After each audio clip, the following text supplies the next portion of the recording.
Good afternoon. Mark Anthony here at Demolition News again for the latest of our COVID-19 live streams. Got a guest or two line today, but before I get to that, very quick update. Despite the fact that the government has continued to say that construction and demolition workers are considered key workers and they should continue to go to site and go to work, I've seen an absolute rash today of demolition and construction firms announcing on social media that they are shutting up shop. To my mind, that is absolutely the right decision. As I've said previously on this live stream, we do operate in an industry that carries the safety of our workers very close to its heart. We're also very adept at assessing risk, and my hat's off to everyone that's assessed the risk that currently posed by the COVID-19 virus and have taken the decision, a very brave and a noble decision to actually shut up shop.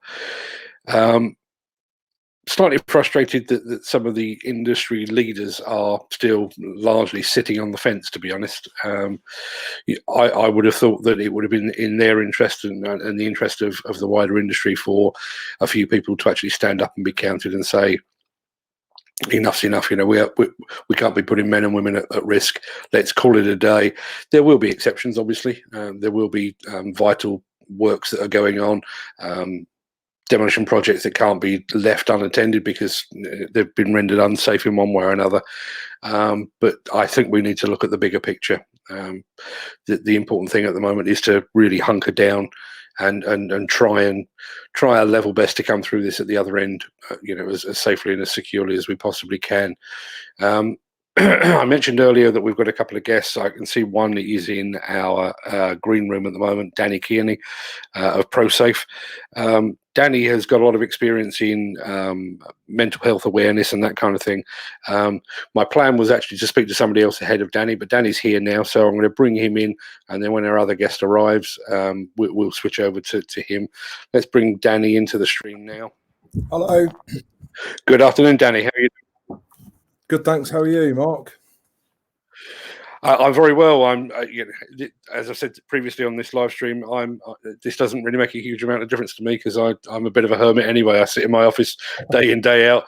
I have no friends, and this is kind of how I live my life. So it's made no real impact on me. Yeah, perfect preparation for you, Mark. Absolutely. I've barely noticed the change. Now, I've mentioned the fact that you've had a lot of dealings in the area of mental health awareness. I think today has really hit home to me. Obviously, everyone has been very, very conscious of the financial fallout that we're likely to see from this. Yeah. But there will be a wider, potential emotional and possibly a mental health fallout from this as well, because we do live in an industry, or we work in an industry where people are worried about their incomes, and I think over the past couple of years, I've interviewed you previously, and I've spoken about this at some length. There is a degree of mental health problems or mental health issues that come with uncertainty, and my God, are we in a period of uncertainty at the moment? What's your take on the situation where we are today?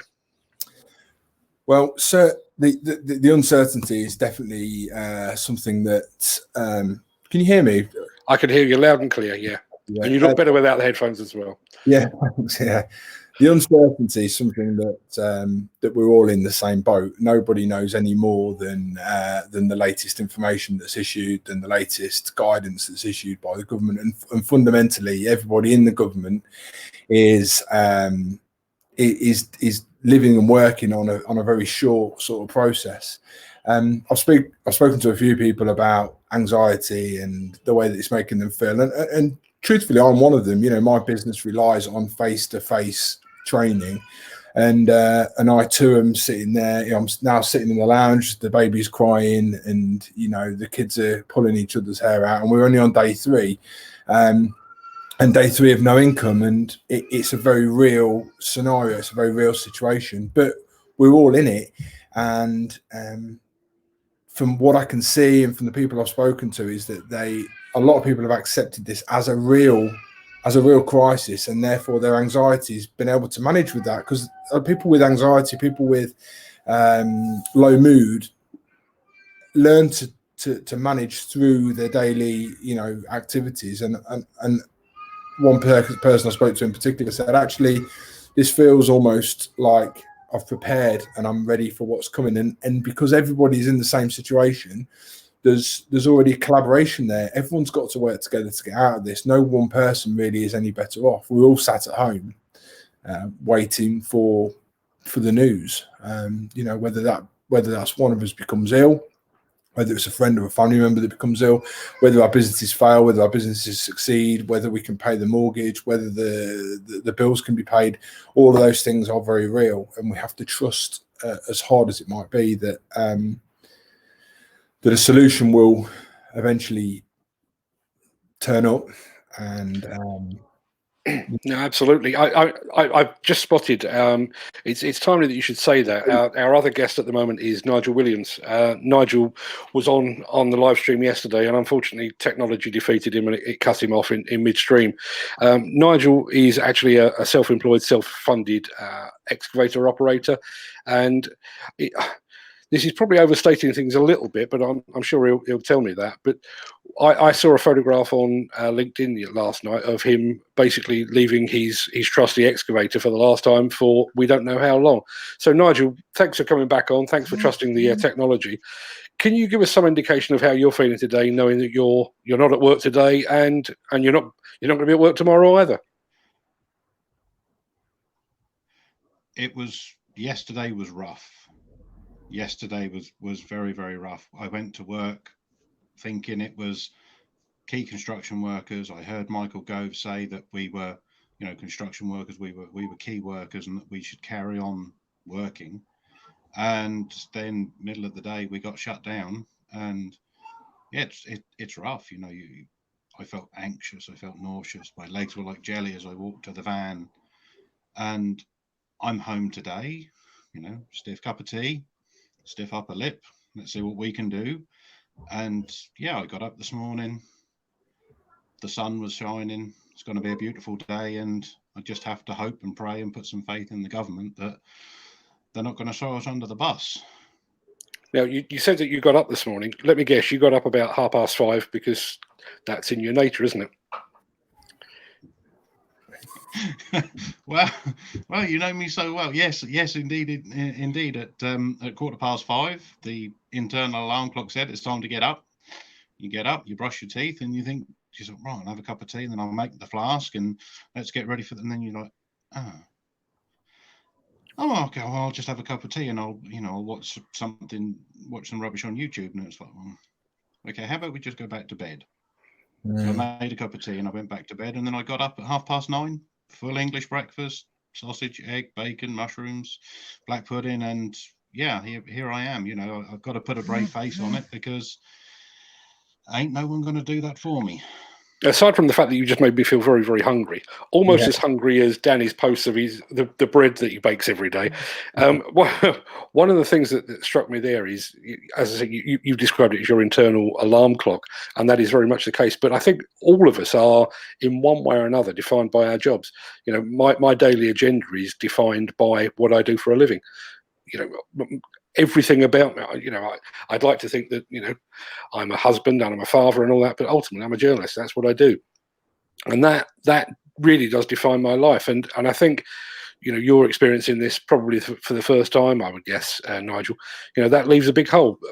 And you've been through that as well, Danny, haven't you? I mean, you're ex-military, and you found yourself in Civvy Street, which is, you're not being told what to do 24/7, are you? Yeah, there's and as you know, Mark, I worked with a couple of demolition companies in the past.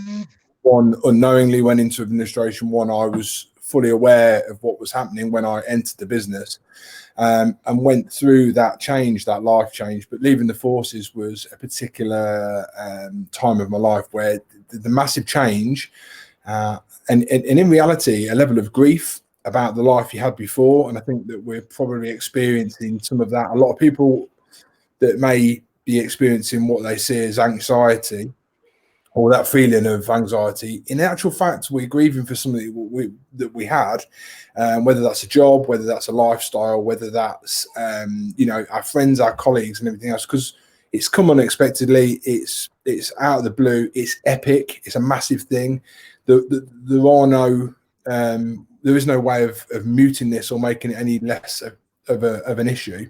And we're all sat here now thinking, what do we do? But you both raised really valid points, and I think something that helps and helped me and continues to help me. I mean, I'm sat in my living room. I'm sat on the floor. I can hear the kids next door, but I've had a shave, the bits that aren't hairy. Yeah, me less so. I'm in a shirt. I promise I'm wearing jeans. I'm not just sat in my boxer shorts. And I got up at the same time. I got up really early this morning, and I set about work as if there was some work to do. Like you, Mark, a lot of my work is driven by what I do in the background, but there's only so much of that you can do if there's no one at the other end of it to receive it. If there's no one to read an article, then the article doesn't need to be written effectively. Oh, that's never stopped me before. No, understood. So certainly some key things for anyone that's listening in that situation. This is terrible, and it's not going away in the very near future. There's a lot of positive stuff out there, and we should really grab hold of that positive stuff. Every single day that sun comes up, whether you can see it or not, it still comes up. It's still there, warming the planet and doing what it needs to do. So there's a glimmer of hope everywhere, but maintaining a daily routine, absolutely imperative. So for me, rather than the walk to the train station or walking around London or whatever it is I might be doing, I now have a walk around the block. We take the kids out to get a bit of sunshine, but we get up, we make our beds, we keep the routine. We find a replacement for what it was that we were doing. So we're educating the kids while we're looking after the kids at home, and that's just completely new to all of us, but it's a routine. They've got routine, we've got routine. And with that comes an element of comfort, an element of structure. And it's really important factor in resilience to have routine. Eating well, looking after your physical health. So you're used to going out and getting your machine, walking around site all day, doing probably 10, 15,000 steps, I would imagine, just getting to and from your machine, getting around and getting to and from the actual site. Maintain that. Find something to do. This is for anybody, really. Find something to do to add into that. And that can be a positive change as well. Picking up with you, Nigel, excuse me, I'm not sure where we got cut off yesterday exactly, but one of the points that Nigel made when I met up with him a while back was the fact that he plans his being self-employed, he plans his finances around what he can and can't do, and he mentioned to me the fact that Christmas and the New Year is effectively a 10-day shutdown, and a 10-day shutdown costs him 10 days money, and he has to factor that in. We're now entering a point where he's entered a shutdown. We don't actually know how long that shutdown is likely to last. It's hard to maintain a positive outlook when you're not entirely sure how you're paying the next bills and keeping your training up and all that goes with it, is it? Yeah, it is. It's incredibly difficult, but I think that's where we've been told about the keep calm and carry on, the British stoicism, the stiff upper lip and everything else. And really that's the only thing. The whole stoicism, fight away, don't give up, all that sort of stuff has a negative effect quite often in mental health, because people choose not to talk about their mental health, choose not to talk about what's bothering them.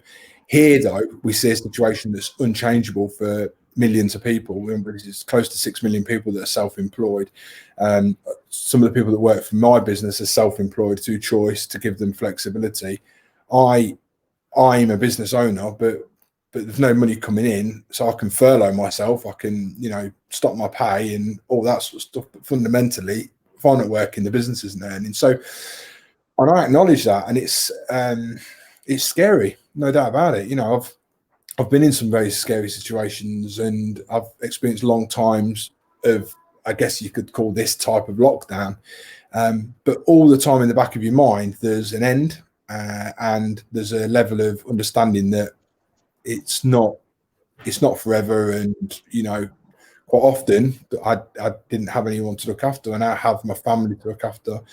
And we're both in the same situation, my wife and I, where income has ceased because of what we've chosen to do. So yes, I get that. I get that getting out of bed in the morning, making your bed, opening the curtains, getting some fresh air, going and sitting, finding the sunlight, looking, emailing, trying to find what there is you can do is quite often impossible. But if we have nothing else, the power of thoughts is the thing that quite often antagonizes and manifests the negative mental health. If you look at the theory that there is nothing good or bad, but thinking makes it so, which was in a Shakespeare, maybe you can remind me which one it was, Mark. I can't remember. You think I'm better educated than I really am? I'm not saying for a second that that losing your job isn't bad. Of course it is, but the way we think about it and the way we move forward with it is what's going to protect us to an extent.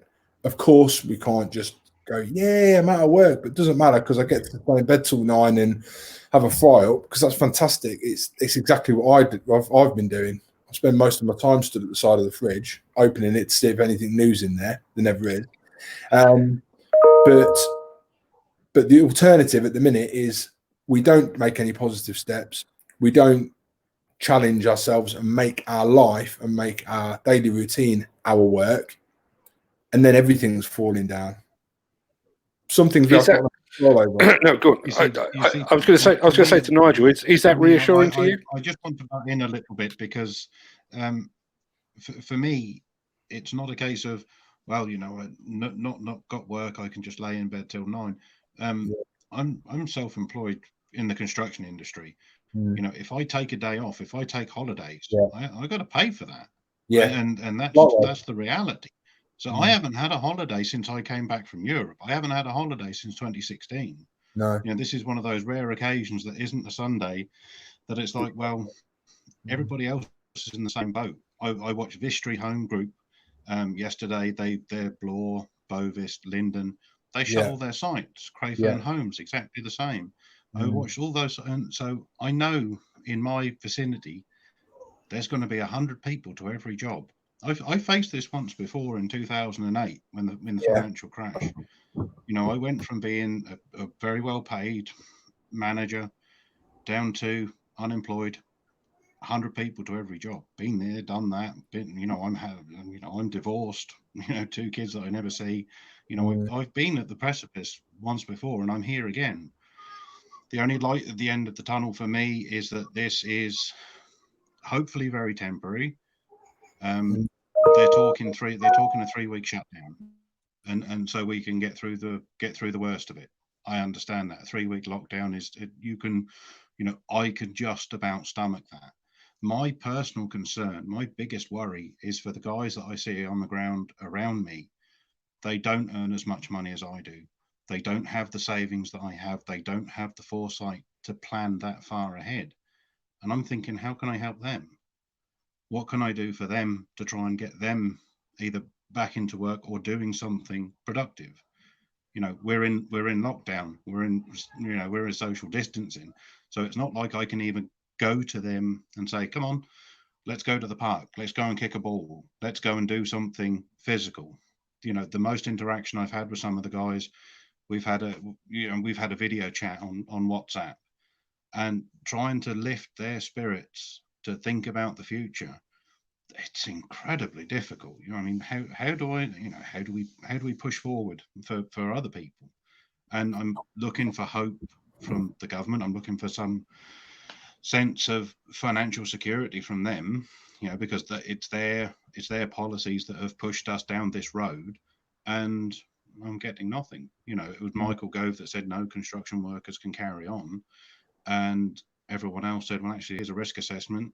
Yeah, you better stay home, fellas. See you in a few weeks' time. And this is totally unexpected, totally out of the blue. 2008, I think 90% of us could see it coming. Did we know it was going to be as bad as it was?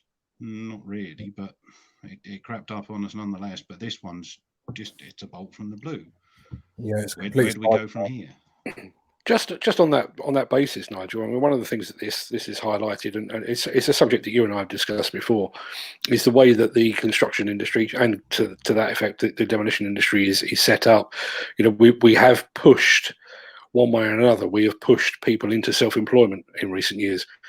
You know, we've got a multi-tiered industry where you've got main contractors and specialist contractors and specialist subcontractors and so on down the line. and we've gradually pushed people to the point where you are, into agency work or self-employment. And one of the reasons that we've done that as an industry is so that we don't have to have a financial burden. In other words, as an industry, we have pushed that financial burden onto the likes of you and your hundreds of thousands of colleagues, who keep the wheels turning. And it's at times like this where the industry is, I wouldn't say it's turned its back, but it certainly doesn't seem to be doing a great deal to help you guys out. No, I thought about this. Do you remember when we were on the podcast there, I spoke to you about my idea for a training fund or a training credit system. Now, I thought quite a lot about that, and I see all these nice vans from the likes of John Riley's and McCoy's and Barham's and such.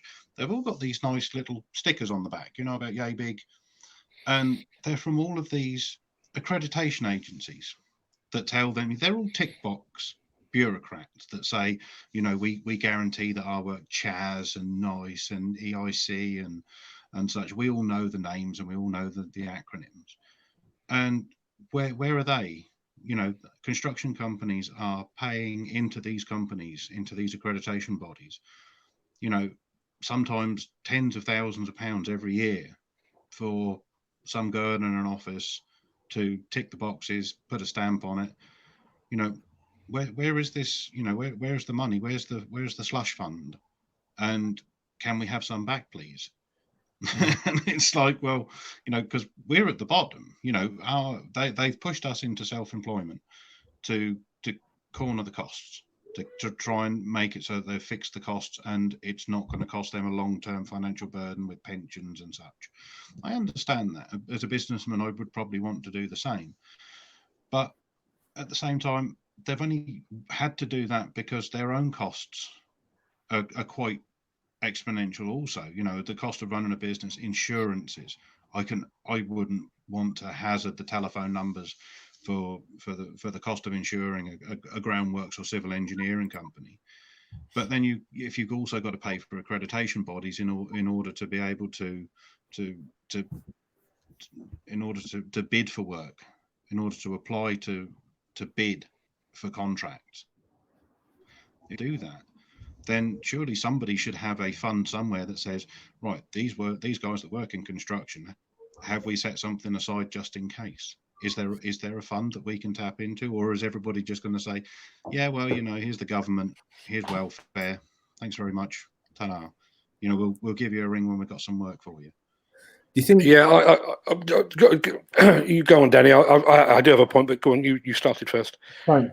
I was just really going to raise. It's not really my area of expertise by any means, but the point around the big Pimlico plumbers case that we saw, where they're trying to make it so that self-employed people get the same rights as, to an extent, this IR35 trap of, should.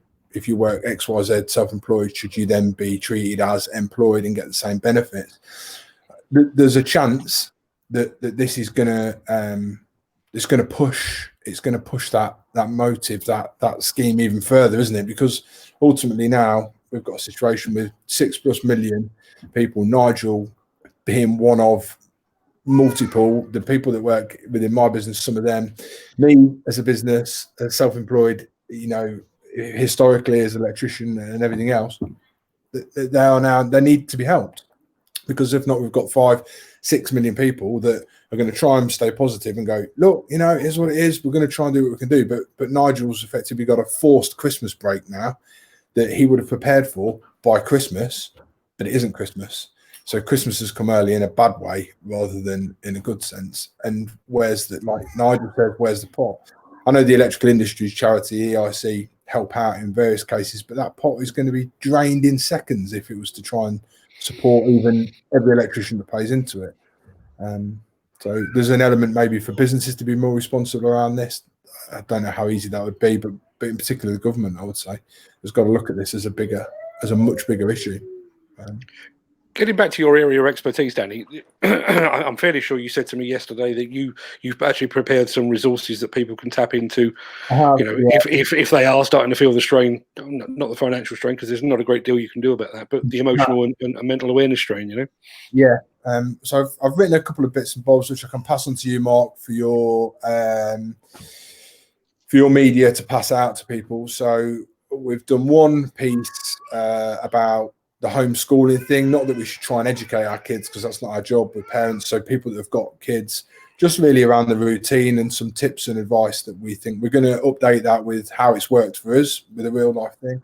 Done a couple of infographics around looking after your body, looking after your mind, basic stuff. It's all freely available, but I've consolidated it, and I've just written an article which I posted onto LinkedIn, which really is my thoughts, a bit about what we're discussing now, how I see it, how it's affected me, and how that might resonate with other people. But really, I see it as like the stages of grief, quite frankly, that we're going through: the denial, the anger, the searching for answers, and some of the practical stuff that I'm trying to implement, because I'm in the same boat. I've got no income. I'm not suitably well off enough to say, it's all right, we can cope for 6 months. It really isn't that. So, but I have to remain upbeat and try and take some of my own advice, really, with the information. So yeah, I can make them available to you. No problem. Yeah. Get those over to me, Danny. I can see I've actually got somebody else coming on stream now. I know you've got other things to do. You've got to go and pull the kids apart or go and make some more bread or whatever it might be. Yeah, wash them. Yeah. Okay, so if you're okay, I'm going to duck you out. If you make that stuff available, I'll share it far and wide.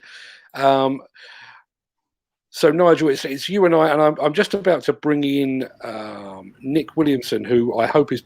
Yeah, it looks like he's with us. Not sure if he can hear us. Yeah, I think I can hear you. Can you hear me? I can hear you loud and clear, Nick. Now, one of the things that hello Nick to you both. Yeah, Nick is the chairman of Maylarch.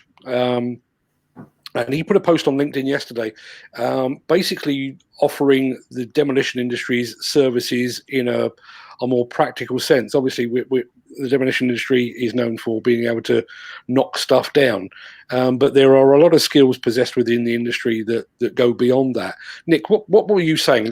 Rather than me putting words in your mouth, you tell us what you were saying. Okay, so more specifically, this is for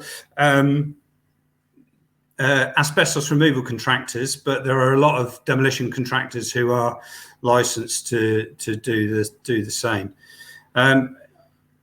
The issue that hospitals have got, along with a lack of ventilators, is that they also have a lack of spaces, safe spaces for medical teams to intubate patients and put them onto these ventilators.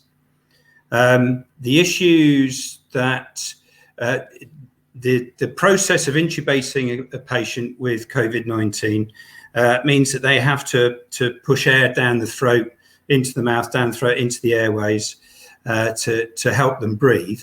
But during that process, what they do is that they tend to create a load of spray and turn a lot of the virus into an aerosol, which is then very dangerous for the medical teams that are trying to help the patient. That would normally be done in a negative pressure area, and hospitals, certainly ICUs, emergency departments, have these facilities, but they only have so much of it. What asbestos removal contractors can do is, and I urge them to do this, is to get in touch with their local hospitals and start trying to talk to the right people and offer their services, so that if hospitals do run out of these spaces, that they can then come in and build them a few bays, put an enclosure up, so that the medical teams can do this in much more safe manner and potentially don't contaminate themselves. One of the issues is, at the moment, what we've got with COVID-19 is we've got the sort of stay 2 meters away from each other guidance. And that's to do with the fact that, generally speaking, if we cough or just generally breathing, there's sort of little bits of spit or moisture which leave us. But by the time they get 2 meters, they've already hit the floor. So they're not going to be a problem for the people around us. The problem was when you aerosolize something like this, it gets airborne and it can travel. One of the issues from my understanding, is that the protective equipment that they have will protect them against the normal run of transmission. But as soon as it becomes an aerosol, it becomes much more difficult to protect themselves. And this is one of the reasons why in Spain they're seeing very high numbers of medical teams getting contaminated whilst trying to help their patients. What I'm hoping is that if anybody is interested in this and wants to know more about it, so please get in touch with me. Either come via my LinkedIn profile or ring the office. We are currently building additional negative pressure areas for treatment at a hospital in Oxford, hospital in Banbury. My brother is an emergency doctor, which is the reason I've got an understanding of this. And he's having some bays built in Bath, where he's working from. And we've got some conversations going with some hospitals in London as well. But this is not purely about us. This is about all asbestos removal contractors who understand how to put up enclosures, negative pressure areas that they could go in and potentially give hospitals who are running out of space an opportunity to increase that space temporarily. As I say, this is really to help protect the doctors, nurses, and other parts of the health teams that are looking to help people. I have to say, Nick, hats off for that, and hats off for actually thinking outside the box. Although the fact that your brother is closely related, obviously that helps to influence things. One of the things that I think has become clear from my point of view with what's going on, I'm very conscious of there are people that are being compassionate, being kind, being generous, and being helpful, and there are those that aren't. My hope is that when all this is over and done with, people will remember, and people will remember the sort of efforts that you've made, the guys over at Canton on trying to raise PPE for the NHS and that kind of thing. So I'm not going to take my hat off because my earphones will fall off, but hats off to you, Nick. Thanks ever so much for your efforts. Thanks for coming on today. The thing is, there are millions of people trying to help. And the ones who really are putting their lives on the line are frontline staff, not only in hospitals, but in various caring situations. You've got social workers are still trying to go out and move around and try and help people. You've got elderly care workers going out trying to sort these people out. And then they may have elderly people at home that they're trying to protect, but they're still going out and as I say, I think they're putting their lives on the line a little bit, especially if they're of a certain age. I don't want to point any fingers at you, Mark. I'm not as old as I look. No, I am. I'm every bit as old as I look, actually. No, so am I, mate. We're all potentially. We need to be careful. But I think it's not about individuals. It literally is about a team effort, irrespective of what we may feel about how government has handled things running up to this and in this crisis. All of that will have to be dealt with at a later stage. But what we all need to do is pull together. I think what it does actually highlight is who the actual key workers are in our society: van drivers, delivery drivers, people who are stacking shelves in supermarkets, nurses, doctors, all of those people that we all sort of know. But there's all of the army of people who quite often, going back to your earlier piece, they're on very precarious working practices, and I'd like to just send out. I'm very, very much thinking of all the people who are self-employed, and people like yourselves, Nigel. I used to be self-employed at one time. I was very happy to become employed through that, because it has always been a pretty precarious way of doing things. I would hope that the government and the HMRC will take swift action on self-employed, look at whatever books they've got and give people the same as they're giving people the furloughed work staff, 8% up to a maximum of £2.5 grand. Yeah, That is going to be, I think that is actually a very, very good thing for, obviously, for people, for workers, so that they can continue to buy food, pay bills and all the rest of it. But also for businesses to be able to pick things up when they are allowed to get back to work quickly with a workforce that is there if their workforce is employed. I have to say, we tend to employ as many people as possible. We do rely on an agency people when we're getting really busy, but we try to use as much as possible. We try to employ people to fill those gaps if we possibly can. I would hope that more and more people do that when they see the issues that it causes going forward. Here. Nick, well, Nick, I know I'm sure your actions with the asbestos contractors really has to be applauded, and thank you, and thank you for spreading the word on how other asbestos contractors can help in the future. And thank you very, very much. Well, it's very kind of you to say, Nigel, but what I would urge you to do is to share. If you go to my LinkedIn profile, I've written a little article which is pretty much the same that I've posted on the news page on the Maylarch website. Please share that out and share it to any contacts that you've got in the asbestos removal industry and any NHS contacts. Now, the thing is that it's all well and good having the idea, but trying to get people to understand and getting the two sets of people that need to be talking together is quite difficult. But as soon as people start making the effort, I think they should come together quite quickly. We'll be able to talk through with asbestos removal companies the sorts of things that they need to be putting in. Having said that, clinicians in every hospital will have their own ideas about what they want. But one of the benefits is that we're a very flexible business, so we're able to. Excuse me, dog's gone on. We're very flexible on site, so we should be able to put up whatever they need wherever they need it, including tents in car parks.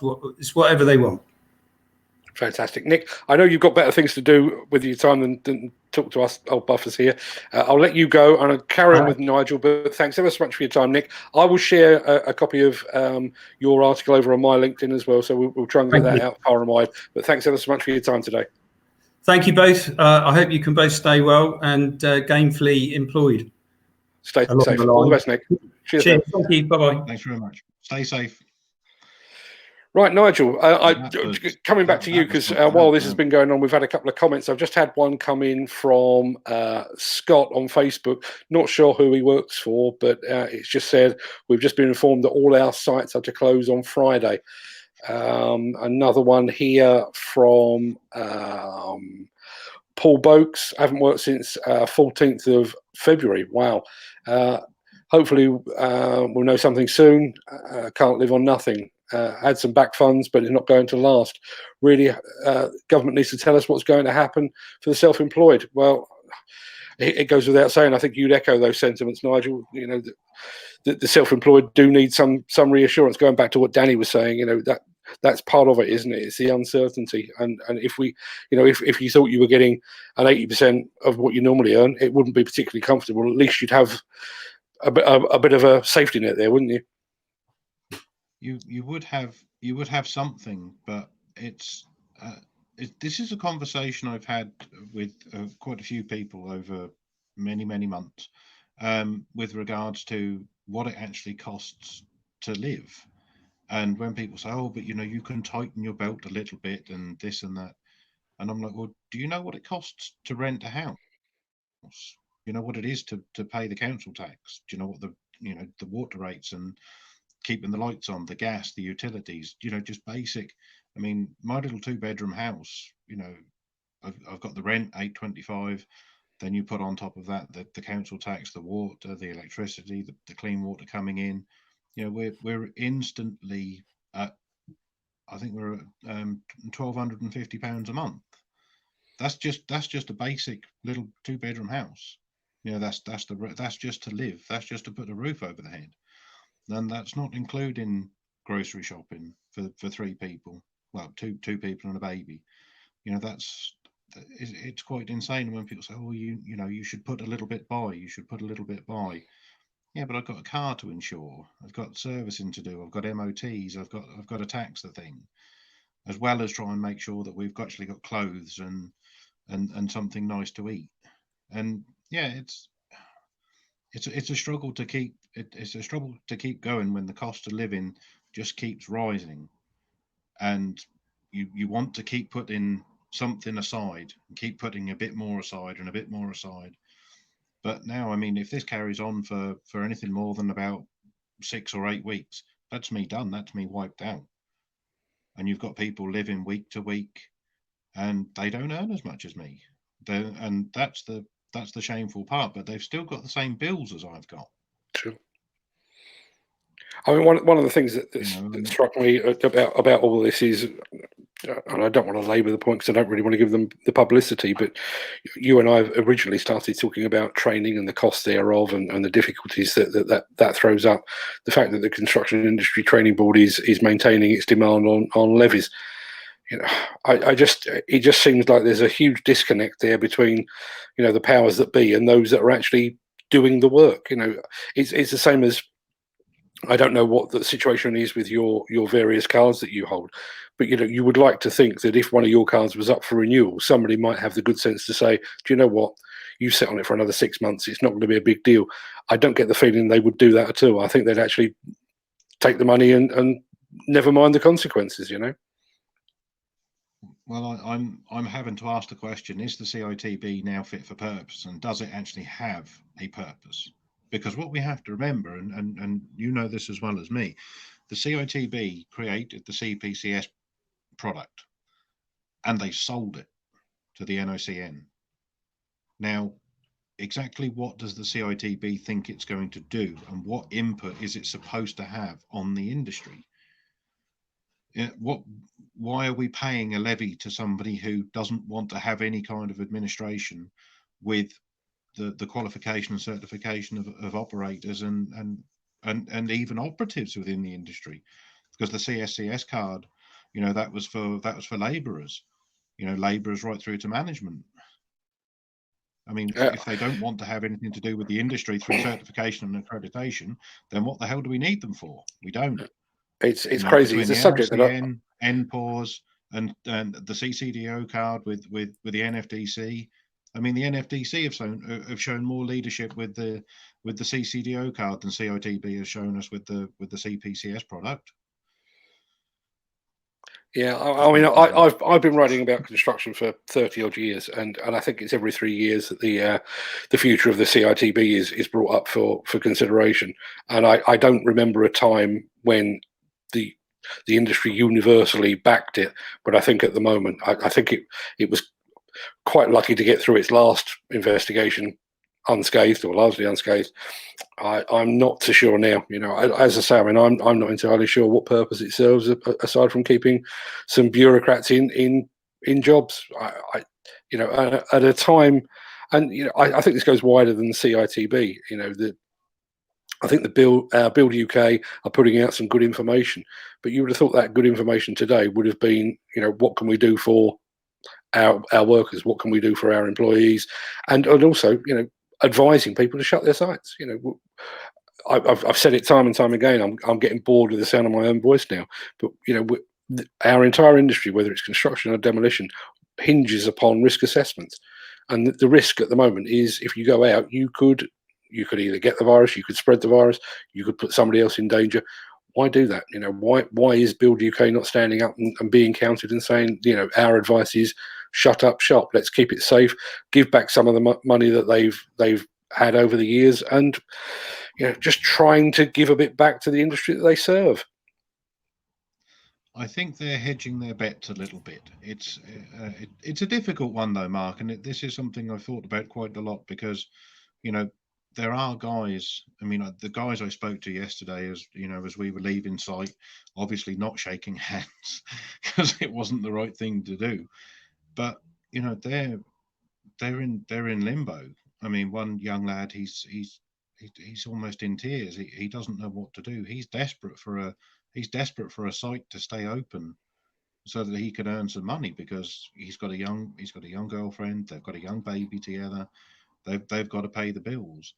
And I think for somebody like Build UK, they're between the rock and the hard place, because they've also got to think, well, what about the guys on site? What about the guys that can work on the ground that aren't in direct contact? I mean, indoor trades and wet trades, forget it. No chance. Not at all possible for them guys to work, because they're in an enclosed environment and there are multiple trades working inside a house at any one point in time. But if you look at the groundwork in trades, the groundwork in trades, the landscaping, I do honestly think it is possible for those trades, provided the guys came in individually, or if they live together, then fine. But if they came in individually, I do think it is possible for those trades to maintain work without having to shut down completely. But it's a really tough call. How do you say to somebody, "Yeah, mate, thanks very much. It's all over." And what kind of gratitude do you get from that? You've just made a point that I think a lot of people are missing here. I mean, I mentioned the other day on this very live stream, I started as a freelance in 1990. So I went self-employed in June 1990, and then the arse fell out of the market and we had a recession. I lived through that, worked through another one in 2008. But the young guy that you just mentioned there, you and I can draw on the experience of 2008 and certainly in my case of 91 or 1991. They have no experience. If that guy's anything under about 25, he's not done this before. This is coming completely out of left field. What support is in place for them? At the minute, none. I mean, the company. I mean, Brian Turner's been great for all the guys. They've been given. They've all got the number for the office. They've been told to ring in, and whatever help the company can offer is being offered to them. I mean, the company is chasing HMRC for some concrete answers, but as of yet, HMRC, they're just tax collectors. They don't want to give it back. They're talking about 80% for 80% pay for the employed, but that they're not going to do that for us self-employed.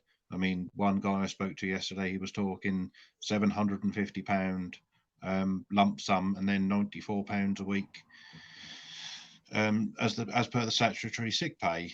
Well, £94 a week, that ain't even my, that's my day rate's more than that. Yeah. £94 a week. Come on, that's not normal. I mean, that's I think the EU deemed pensioners should live on no less than £650 a month. That's pensioners should live on no less than £650 a month. Well, £94 a week, you divvy that up for the month, that ain't even £400 in the month. So how are you supposed to survive on that? It's not possible.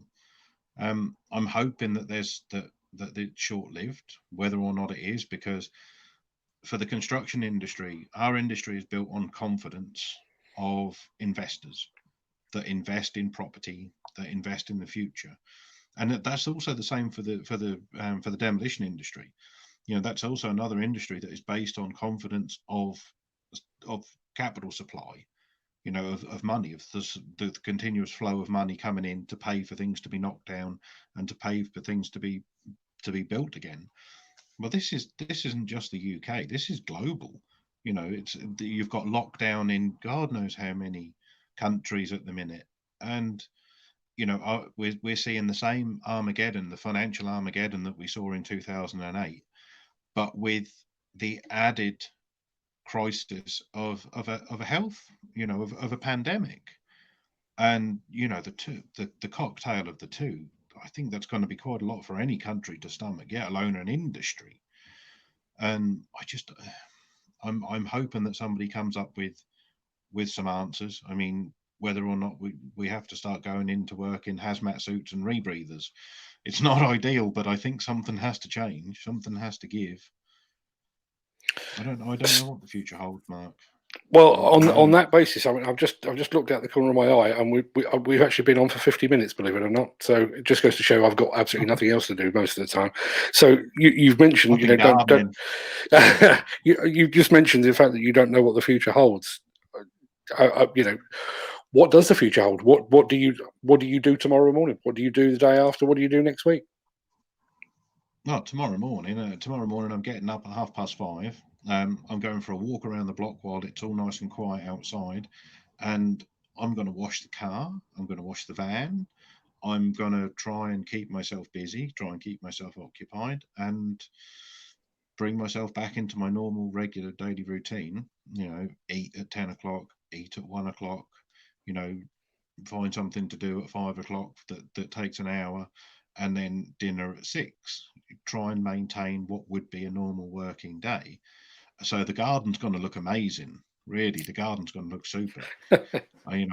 Even if I have to be out there on my hands and knees scrubbing them slabs, it's going to look super.